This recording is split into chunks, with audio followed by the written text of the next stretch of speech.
হচ্ছে শ্রীকৃষ্ণের একটু দিয়ে কুকর্মগুলো দেখি তাই। শ্রীকৃষ্ণের একটু প্রসাদ দিয়ে দেন, তারপরে নাও বাকি বাকি দেবতা গুলারও একটু একটু করে দেবো আর কি। আচ্ছা তো আচ্ছা, স্ক্রিনটা কি দেখা যাচ্ছে ভাই? আচ্ছা, আর এটা হচ্ছে অল্প জুম প্রকৃত করলে খণ্ড। ব্যস্ত তো।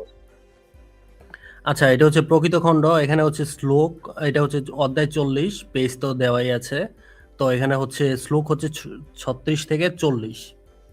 তো এটা হচ্ছে যারা আর কি বুঝতে পারেন না তারা একটু হচ্ছে স্ক্রিনশটটা নিয়ে রাখবেন। তারপরে আমি তর্জমা করে দিতেছি, দেন আপনারা হচ্ছে একটু মিলাই নিবেন যে এটা ঠিক আছে কিনা। তো একটু আমরা স্টার্ট করি।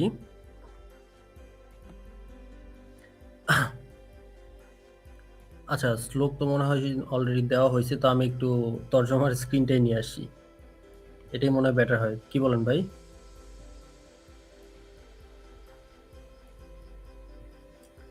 হ্যাঁ হ্যাঁ, তর্জমা করে দিয়ে দেন।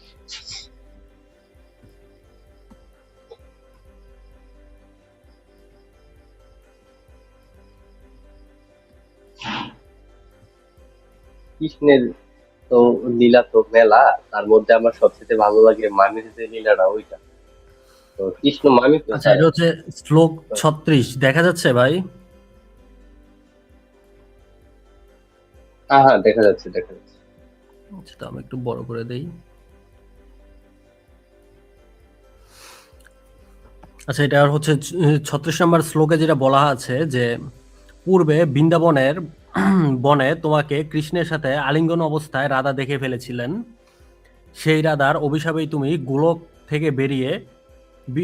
থেকে বিতাড়িত হয়ে এই পৃথিবীতে এসেছো। তো বেসিক্যালি এখানে যেটা বলা হয়েছে যে কৃষ্ণর হচ্ছে যে ওয়াইফ ছিল রাধা, তার যে বান্ধবী ছিল অর্থাৎ সখী, তার সাথে শ্রীকৃষ্ণ যখন আকাম কুকাম করতে গেছে, দেন যে ধরা পড়ছে, ধরা পড়ার পরে হচ্ছে রাধা হচ্ছে তার বান্ধবীকে অভিশাপ দিছে, যে জন্য সে আবার এক রাজার মেয়ে হয়ে পৃথিবীতে আসছে। তো তারপরে হচ্ছে এটার শ্লোক হচ্ছে 37-এ যেটা বলা আছে যে কৃষ্ণকে আলিঙ্গন করার কারণে তুমি আমার মনসী কন্যা হয়েছে। অর্থাৎ কৃষ্ণর সাথে আকাম কুকাম করছে, মানে পাক্কা মন আপনি একটু গেস করেন যে কৃষ্ণর সাথে আকাম কুকাম করছে, আকাম কুকাম করার পরে এই জন্য নাকি সে মনসী কন্যা হইছে। আহ অভিশাপ আর কি, আমাদের যে আছে না, কিছু কিছু মিথোলজি আছে না যে কোন নবী যে, কোন ব্যক্তি যে অভিশপ্ত হয়ে দুনিয়ার ভিতরে আইছে, সেম আর কি, একই বর্ণনা। তো ধর্মের মিথোলজি গুলা এরকমই, যে একটার সাথে একটা আহ পরিপূরক, কোনটাকে বাদ দিয়ে কোনটা আলোচনা করা সম্ভব নয়। আরে সেটাই ভাই, আমাদের একটু পরের লাইনটা দেখেন ভাই, পরের লাইনটা হচ্ছে আরো অ্যাট্রাকটিভ, যে কিন্তু কৃষ্ণের সাথে যৌন মিলনে তোমার কামনার তৃপ্তি মেটেনি, আর সেই অতৃপ্তির কারণেই তুমি এখন চারজন চারজন স্বামীর স্ত্রী হয়েছো। মানে বাবা কৃষ্ণ, বাবা। মানে ভাই তৃপ্তি মিটবে কেমনে বলেন? আকাম যখন করতে গেছে রাধা চলে আসছে, মানে তৃপ্তিটা মিটবে কেমনে? আর এই জন্য এখন এই জন্য ভগবান কি করছে যে যে শালীর বেটি তো তৃপ্তি মিটে নাই, যা তোরে পরের জন্মে 4 জন দিছি, এবার মিটা তৃপ্তি। কতটুকু আসলে এবার মিঠা তৃপ্তি কতক্ষণ মিটাইতে পারস? তাও আবার মনে মনে বিশ্বাস করে মুমিনটা। হিন্দুরা আর কি মনে প্রাণে আবার এটা বিশ্বাস করে। মানে বেসিক্যালি হিন্দু তাদের মুমিন হচ্ছে, আর কি। হ্যাঁ সেটাই হিন্দু মুভমেন্ট। বেসিক্যালি হচ্ছে তাদের বিশ্বাস হচ্ছে যে শ্রীকৃষ্ণ হচ্ছে ঈশ্বর, আর সবাই হচ্ছে ওর সাথে আকাম কুকাম করা মানে ঈশ্বরের সান্নিধ্য লাভ। What a logic! মানে লুচ্চমি যদি সান্নিধ্য দারুণ লাভ দারুণ। হয়। আমি বুঝি না ভাই ধর্মটা, সবসময় আমি দেখি ধর্মগুলাকে ফলো করলে কি যে কি বলবো, আর বৈদিক এগুলো তো ইয়া থেকে ইসলাম মুখ ধর্মেও থেকে আছে, অনেক দেড় আছে। হাত নিচে, মানে ইসলাম বডি ধর্মেও থেকে তো দেড় আছে হাত অনেক। নিচে। বললাম ভাই যে এগুলা তো ইসলাম ধর্মে আছে, বাট মানে ইসলাম ধর্মের পুরা সব মিলে যত মানে সংখ্যা হবে, এক শ্রীকৃষ্ণই তার ডাবল, মনে হয় ডাবলেও কুলাবে না। মানে ধারে কাছেও নাই এই আকাম কুকামের দিক দিয়ে শ্রীকৃষ্ণ। আচ্ছা, পরের লাইন পড়ি। সেই সুন্দরী গোপী পূর্বে রাধার সখী ছিল, অর্থাৎ এই যে আমি যেটা বলছিলাম যে রাধার হচ্ছে বান্ধবী ছিল, সে নিজেই উপযাচক হয়ে কৃষ্ণকে দিকে টেনে নিয়েছিল। তো ওই মেয়ে এসে কৃষ্ণকে টেনে টেনে নিছে, মানে কৃষ্ণ আবার ভাই হাত ধরলে দাঁড়ায়, মানে ইমানদণ্ড দাঁড়ায় যায়, হাত ধরলে না করতে পারে না। কৃষ্ণর চরিত্র ফুলের মতো পবিত্র। মানে রাধার বান্ধবী টান দিছে, ওর ইমানদণ্ড দাঁড়ায় গেছে। আবার মানে কৃষ্ণরা আকাম কুকাম করতে নিচে দেখে আবার একটা টাইটেলও পাইছে, মানে টান দিয়ে মানে টেনে নিয়েছিল বলে তার নাম হয়েছে সাহা। আচ্ছা যাই হোক, আবার সাহা। দেন হচ্ছে বসন্তকালে রাসম রাস কি লিখছে, রাসমুকুলে সে কৃষ্ণের সাথে দীর্ঘক্ষণ ধরে যৌন মিলন মত্ত অবস্থায় একে অপরকে জড়িয়ে ধরেছিল, আর রাধা সেই দৃশ্য নিজের চোখে দেখে ফেলেছিল। এই যে ভাই আগের লাইনটা পড়ছিলাম না, যে কিন্তু কৃষ্ণর সাথে যৌন মিলনে তোমার হচ্ছে কি তৃপ্তি মেটেনি, সেই অতৃপ্ত কারণেই তুমি এখন 4 জনের স্ত্রী হয়েছো। মানে ওই লাইনটা মানে বললাম না যে হইব কেমন, এই যে যে রাধা দেখে ফেলছে, তো মানে আকাম কুকাম করার সময় রাধা এসে দেখে ফেলছে না, মানে কি অবস্থায় দেখছে ভাই, মানে রাধা এটা একটা কাজ করছে পাক্কা মুমিন ভাই, আপনি বলেন তো। না না না, যে এটা যৌন এটা আসলে মিলনের সময় একে অপরকে জড়িয়ে ধরেছিল, আর সেই সময় এসে রাধা দেখে ফেলছে, মানে রাধা কাজ করলো এটা একটা। না না, এটা একটু সুযোগ দেওয়ার দরকার ছিল। জিনিসটা ভালো করে চললে ওই যে হ্যাঁ, কি তাইলে যে তো বলবো, পরের বার দোষটা ভালো করে চললে চার চাইতাছিল। জনের বউ হওয়া লাগতো না। আমি বুঝি না, চারজন কি একসাথে আসিল? সেটা তো আমিও বুঝি না, না হয় একটু রাধার বান্ধবী তার জামাইয়ের সাথে একটু হয়তো করছে, তার মানে জন্য একটু করছে দেখে কি, মানে মাঝপথে যাওয়া লাগবে এখন, যে তোর বান্ধবীরা ভগবান আরো 4 জনের সাথে করার সুযোগ করে দিছে, তখন তো একটু ওয়েট করলে 4 জনের সাথে করার সুযোগ পাইতো ভাই। না না না, তা পাইতো না, কিন্তু আমি তো চিন্তায় আছি ওইটা নিয়ে। যদি চারজন স্বামী এক রাতে একই সাথে শুরু করে, ভাই কেমনে কি? ভাই 3টা কাভার হইতে পারে, আর একটা মানে কেমনে কই হইলো বুঝলাম না আমি। এটা কেমনে কি আসলে? আচ্ছা একসাথে কিনা আমরা জানি না, সম্ভবত। না, যেহেতু স্বামী স্ত্রী একসাথে থাকলেও থাকতে পারে, অস্বাভাবিক কিছু না তো। মানে 3জন হয়তো করছে, আরেকজন এগুলো লিখছে, নাইলে আবার এগুলো মানে আকাম কুকাম তো এগুলো ধর্মের কি বলে ধর্মীয় গ্রন্থ, ওদের এগুলা লিপিবদ্ধ করতে হবে না। এরপর রাধার অভিশাপেই সে গোলক থেকে ছিটকে পৃথিবীতে আসে, মানে রাধা এটা একটা কাজ করলো যে আকাম কুকামের সময় ধরলো, আবার অভিশাপও দিল। আচ্ছা, যাই হোক, পৃথিবীতে এসে 4 জন পাইছে তো ভাই নাকি। হ্যাঁ, চারজন পাইছে। যাই হোক, আমি চারজন নিয়ে চিন্তিত আছি। একটা মাত্র একটা মাত্র কি যে কমু, একটা মাত্র সমুদ্র, এটার মধ্যে যদি 4টা নৌকা সমানে যায়, কেমনে কি ভাই এগুলা? আমার মুখে আটকে যায় এগুলা বলতে গেলে। এইগুলা নাকি ধর্ম, এগুলা নাকি বিশ্বাস করতে হবে মানুষকে? ছি, নোংরা। দুচ্চামের একটা লিমিট থাকার দরকার আছে। এইগুলা এইগুলা পড়লে অদ্ভুত লাগে আমার, আর নিকৃষ্ট মনে হয়। এখানেই তো ভাই শেষ না, এরপরে এরপরে দেখাচ্ছি। তো এখন আমরা একটু চলে যাই, কৃষ্ণ তুলসী অভাব নাই ওর। আচ্ছা এই যে আমরা একটু এটাতে চলে যাই, কৃষ্ণ এবং বিরজা। হ্যাঁ, বিরজা হচ্ছে আরেকজন ওই যে গোপিনী ছিল, যার সাথে কৃষ্ণের সম্পর্ক ছিল। তো আচ্ছা যাই হোক, এই ডিটেল গুলো আবার দেখাইলে তো হিন্দুরা বলবে যে ভাই এগুলো তো আপনারা লেখা মেখা ভুল দেখাইতেছেন। তো আমরা একটু হচ্ছে ওদের সরাসরি গ্রন্থ তাদের থেকে বই দেখেন, থেকে বই দিই। থেকে। হ্যাঁ, বই থেকে দেখেন। Best.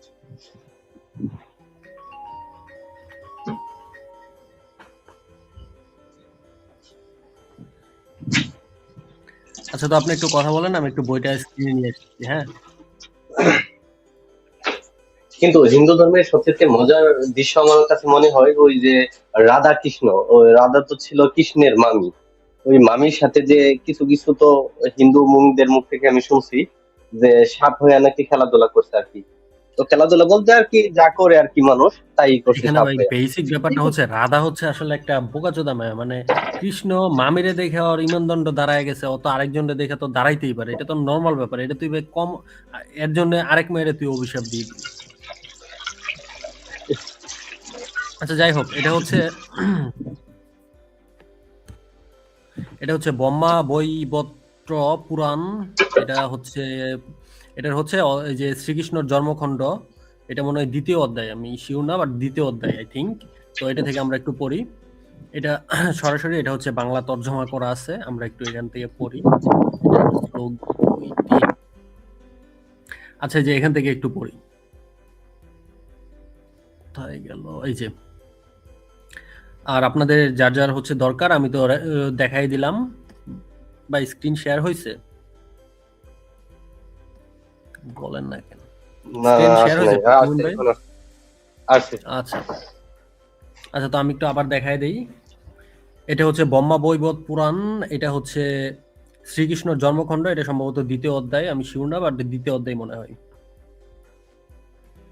আচ্ছা, তো এটা থেকে আমরা একটু পড়ি শ্রীকৃষ্ণের জন্মখণ্ড থেকে। তো বাকি অনেক কিছু লেখা আছে ভাই, ওদের উল্টাপাল্টা অনেক কিছু লিখে, এগুলো পড়লে সারা রাত চলে যাবে। তো আমরা একটু এখান থেকে দেখি যে নারায়ণ বলেন, একদিন হরিগুলোকে নির্জন বনে রস রসমণ্ডলের বিহার বিহার করেছিলেন। রাধা জানতে পারেনি, কিন্তু কৃষ্ণের প্রিয়া বিরজা হরিকে দেখতে পেলেন। আচ্ছা, তিনি রত্না লঙ্কারে সেজে পাতলা কাপড় পরে উদ্গ্রীব হয়ে আছেন। তার বয়স 16। কামতুর এই বিরজার সঙ্গে হরিফুলের শয্যায় বিহার করেন। রাধার কাছে তার সখীরা এসে সে কথা জানালে রাধা রেগে শুয়ে পড়েন। আচ্ছা, বেসিক্যালি যারা হচ্ছে এখানে ভাই দাবি করে যে শ্রীকৃষ্ণ এই সেই দেবতা অবতার, তার সাথে আকাম কুকাম করা মানে ঈশ্বরের দর্শন পাওয়া, ভাই তার বউ হচ্ছে তার এই লুচ্চামি নিয়ে অতিষ্ঠ, তার বউ তার লুচ্চামি নিয়ে অতিষ্ঠ।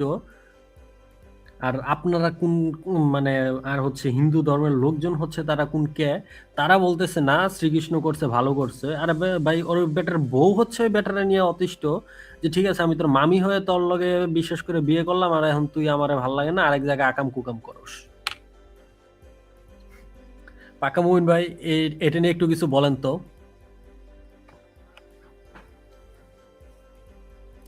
পাকা মুমিন ভাই শুনতে পাচ্ছেন? আচ্ছা, পাকা মুমিন ভাই হয়তো নাই, ঠিক আছে। তো বেসিক্যালি এখানে হচ্ছে যে শ্রীকৃষ্ণর বউ হচ্ছে রাধা, হচ্ছে রাধারা শ্রীকৃষ্ণরে নিয়ে অতিষ্ঠ হয়ে গেছে। সে যেখানে যায় ওইখানেই লাগালাগি করে, যেখানে যায় ওইখানেই লাগালাগি করে, মাইয়া দেখলেই লাগালাগি করে। মানে তার কি বলে যে তার বউ হচ্ছে তার নিয়ে অতিষ্ঠ হয়ে গেছে। আর হিন্দুরা বলতেছে না, এটা ঈশ্বরের দর্শন করছে। আচ্ছা, আমরা পরে একটু পড়ি। রাধা সখীদের বললেন তাকে বিরজার সাথে কৃষ্ণকে দেখাতে। অর্থাৎ এইবারও রাধা নিজের চোখে দেখবে তার জামাই কেমন আকাম কুকাম করতেছে, হোয়াট এভার। রাধা রথে চড়ে 1300 কোটি গুপির সাথে, 6300 কোটি গুপির সাথে, মানে আচ্ছা যাই হোক, বিরজার মণ্ডপে গেলেন।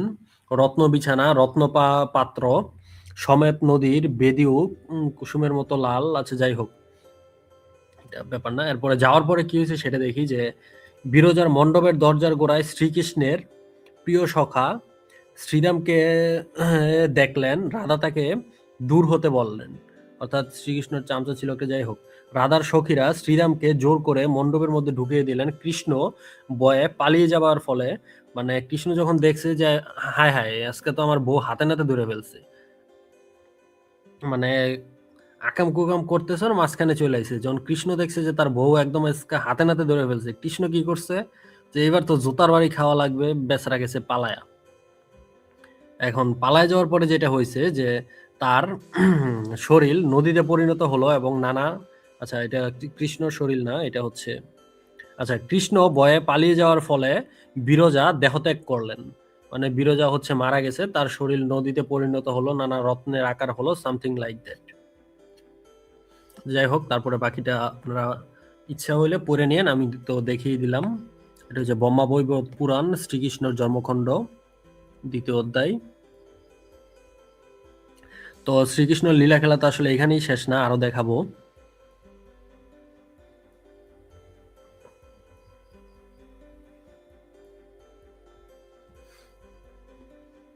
তো আমরা আবার একটু হচ্ছে সাইডটা হচ্ছে একটু নিয়ে আসি।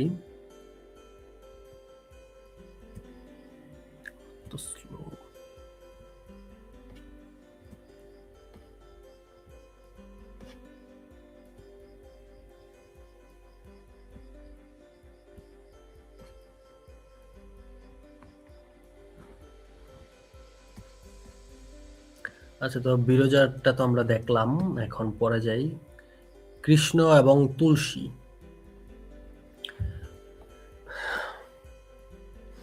গোলকধামে তুলসী নামে একজন গোপিকা ছিলেন, এটা কি পড়ছিলাম নাকি? আচ্ছা না, তুলসী নামে একজন গোপিকা ছিলেন, হচ্ছে কৃষ্ণ তার সাথেও লীলা খেলা করেছিল। তুলসীর সাথে রসলীলা করতে গিয়ে কৃষ্ণ রাধার কাছেও ধরা পড়ে গিয়েছিলেন। মানে এই বেটা এত আকাম কুকাম করছে, এত আকাম কুকাম করছে, মানে আর এত অগণিতবার তার বউয়ের কাছে ধরা খাইছে। ভাই, মানুষের তো লজ্জা শরম যদি থাকে, কয়বার একজন মানুষ বউয়ের জোতার বাড়ি খায়। আচ্ছা যাই হোক, তখন রাধা তুলসীকে মানুষ হওয়ার অভিশাপ দিলেন। মানে রাধা এই কাজটা একদমই ঠিক করে নাই। মানে যে বেটা, মানে তুই মামি তরে বিয়ে করছে, আবার তো হচ্ছে ও তো আরেক বেটার সাথে লাগালাগি করতে যাবেই, তুই হুদাই মেয়েগুলোর অভিশাপ দিতেছিস। আচ্ছা যাই হোক, এই ঘটনা আমরা হচ্ছে তুলসীর বর্ণনা থেকেই জানি যে তুলসী বলেছে, আমি আমি তুলসী, আমি পূর্বে গোলকে গোপিকা ছিলাম, শ্রীকৃষ্ণর কিঙ্করী হয়ে সবসময় তার সেবা করতাম। আমি রাধার অংশ, সন্তুষ্ট এবং তার প্রিয়তমা সখী ছিলাম। এক সময় আমি এই রাসমণ্ডলে গোবিন্দের সাথে ক্রিয়া কৌতুক ভোগ করে মূর্ছিত হয়ে পড়েছিলাম সেই সময়ে। আচ্ছা আচ্ছা আচ্ছা, যাই হোক, মানে কৃষ্ণ সেবা যত্ন করতে করতে হচ্ছে এক সময় তার ক্রিয়া কৌতুকে বউ হয়ে মানে আকাম কুকাম শুরু করে দিছে। সেই সময় হচ্ছে মানে রাধিকা ওইখানে আসে, আয়সা হাতে নাতে ওই অবস্থায় দেখতে পায়। মানে এইবারও রাধার কাছে ধরা একবারে কট। তখন তিনি ওই হচ্ছে রাগান্বিত হয়ে ভৎসনা দিলেন, অভিশাপ দিলেন, পাপিষ্ঠ, তুই মনুষ্যজনিতে জন্মগ্রহণ কর। আচ্ছা, তো এটা হচ্ছে আপনারা সেম পেয়ে যাবেন, এই যে একটু আগে আমি যেটা দেখাইছিলাম, ব্রহ্মবৈবর্ত পুরাণ প্রকৃত খণ্ড 15 অধ্যায়।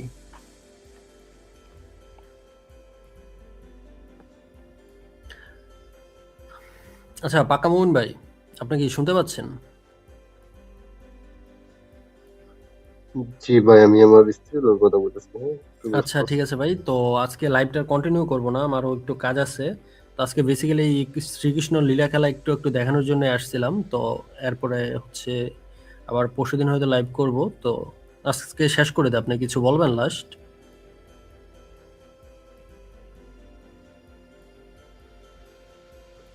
না ভাই, শেষ করে দিন। আচ্ছা আচ্ছা ঠিক আছে, তো আজকের মতো লাইভটা শেষ করে দেই। এন্ড হচ্ছে কমেন্টগুলো,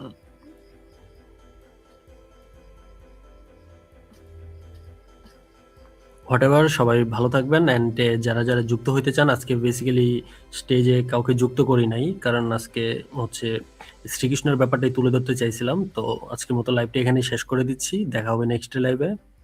ততক্ষণ সবার উপরে শান্তি বর্ষিত হোক। Yeah, mic check.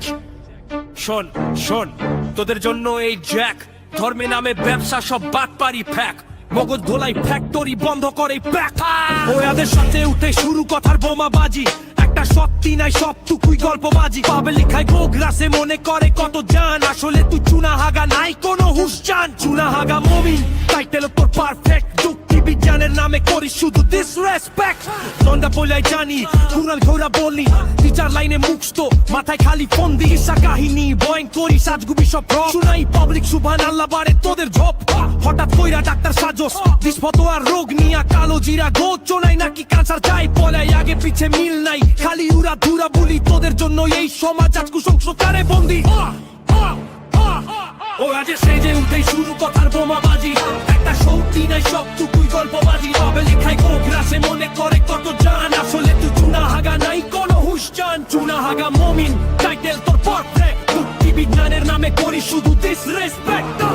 বিজেনের কথা শুনলে গায়ে লাগে আগুন, চিলা বলিস তেরিও বেলিশন পুরাই ফাগুন। আদম হাওয়ার গল্প ছাড়া নাই কিছু তোর জানা, ফসিল ফসিল প্রমাণ দেখাইলেও বলিস মানি না মানবো না। বলিস চাঁদে ফাটল আছে টেলিস্কোপে দেখিস নাই, চাঁদে আজান শোনা যায় এই গুজব কই পাস ভাই। নাসারে গালি দিস নিজেই এক নম্বর জাহিল, তোর কথায় বিশ্বাস কই রাখে হবে আকেল আকেল। অন্ধবিশ্বাস ছড়াইয়া লাভ বিতদের, জানের আলো নিভাইয়া রাখবি কতদিন মোদের। ও আজের সেজে উঠে শুরু কথার বোমাবাজি, একটা সত্যি নাই সবটুকুই গল্পবাজি। পাবে লিখায় গোগ্রাসে মনে করে কত জান, আসলে তুই চুনা হাগা নাই কোনো হুশ জান। চুনা হাগা মমিন, টাইটেল তোর পারফেক্ট, তুচ্ছ বিজ্ঞানের মন্দ করে মিথ্যাচার, মন্দ করে কুসংস্কার। মানুষ এখন জাগতেছে, তোর ব্যবসা ডুবতেছে, যুক্তি দিয়ে ভাবা শেখ, জুতা খুঁড়া তু নেই আগা, চুনা হাগা নদী শুষ চু